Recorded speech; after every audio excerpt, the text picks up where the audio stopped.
There are still flame retardants on the market that are considered to be toxic to human beings and especially of concern to children.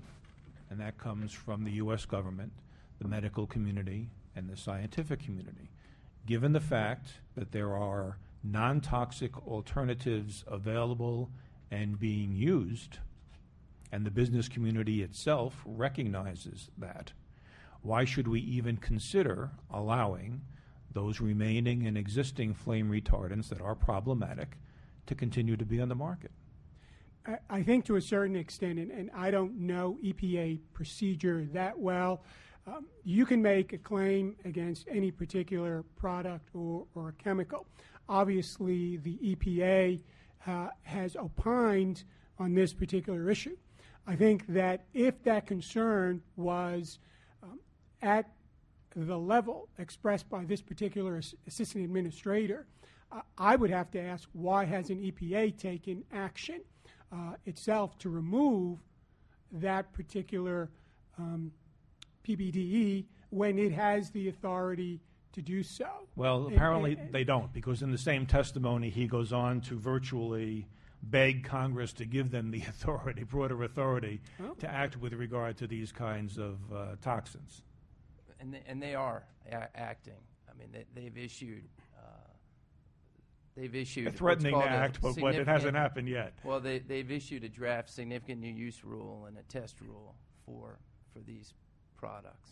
So they're engaged, and actually this industry has been working with EPA in executing the phase out in conjunction with the significant new use rule and the test rule.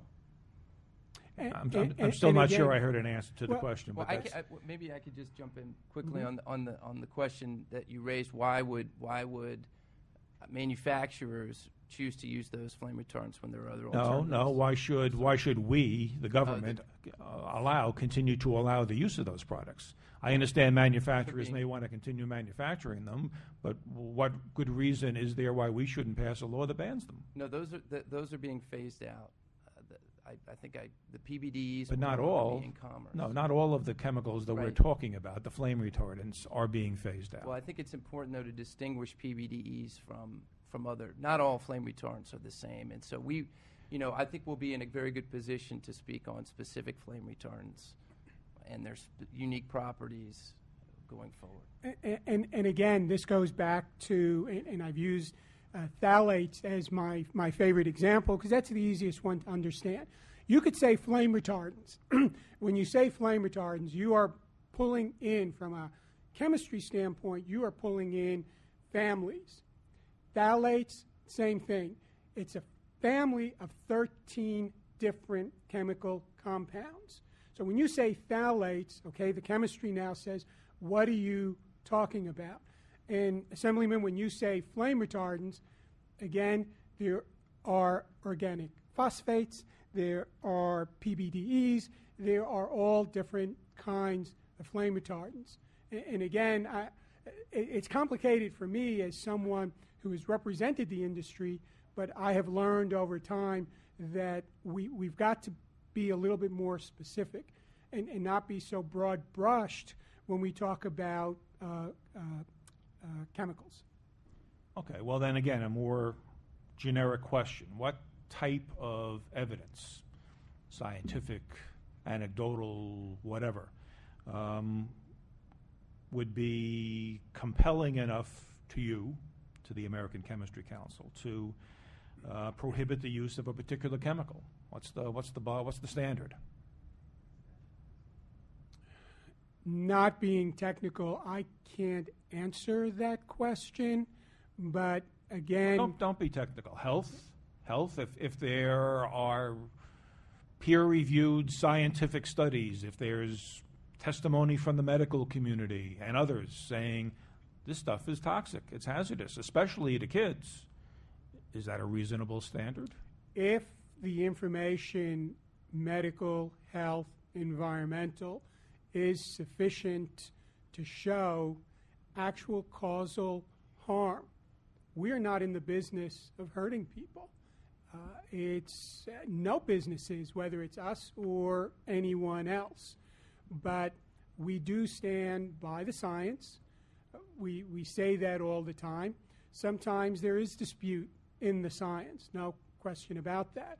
But I think it has to be at a high enough level to take that kind of dramatic step when you're saying, okay, we have sufficient evidence to pull that product off the shelves.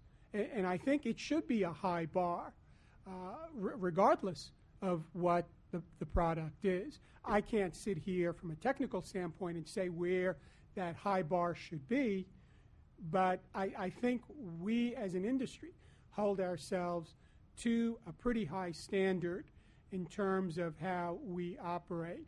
But again, we will rely on the science. And that includes health. That includes health science. Okay. Well, relying on the science is good, so let me ask you. The standard that's generally in existence, not generally, the way we do things in this country and in New York State with regard to any given chemical or other substance is, if it's found to be a problem, really found to be a problem, maybe we'll ban it. Why shouldn't we shift to a standard that says before you can use it, you have to prove that it's safe? That's the precautionary principle. Exactly. And the issue with the precautionary principle is that if you take it to its logical conclusion, you would never be able to prove with certainty, because you can't get to absolute zero, that is basic chemistry, that anything is perfectly safe. That's why we think our system is better, because there is risk inherent in everything we do from the moment we get up in the morning until we go to bed, and everything in between. There is some risk. It's called acceptable risk. Every time I fly to one of my other state capitals, I am accepting the risk that that plane can crash. But that is acceptable. Do we ban flying because we know planes can crash? I think the same principle has to apply, and that's why we think that our system is actually better than the precautionary principle. The second issue that we would have with the precautionary principle is it does hinder innovation, because innovation requires creativity, and creativity is stifled if you know that you can't prove something to be 100% or absolute zero. Does that answer your question? Well, I understand what you're saying, but why don't we, you could seek the same level of certainty in a precautionary principle that you assert exists now to promote the use of a product. And I would suggest that when you get on that airplane and make a trip, you probably feel a little bit better, whether you would want to admit it or not, knowing or understanding that there's a lot of people in the private sector and in government who are out there doing the best to make sure that that plane is put together properly and that all of the other precautions that are necessary and the air traffic controllers are doing their job. Mm-hmm. And I think that there are probably a lot of parents who buy products making a similar assumption about those products. And probably not even having a good understanding of what may be in those products when they buy something for their child.